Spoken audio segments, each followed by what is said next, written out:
கோடி யாகங்கள் நித்தம் செய்து பூஜிக்கும் பக்தி அதிலும் உன்னை காணலாம். பசி என்று தன் முன் வந்து கையேந்தி கேட்கும் போது தன் உணவை தந்தால் கூட உன்னை காணலாம். உன்னை காண பல கோடி இங்கு வாரி இறைக்கிறார்கள்.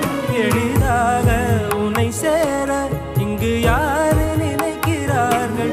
அலங்காரம் அதில் நீ இல்லை, அகங்கார மனதில் இல்லை. துளி கள்ளம் கபடம் கலந்திடாத அன்பில் இருக்கிறாய்.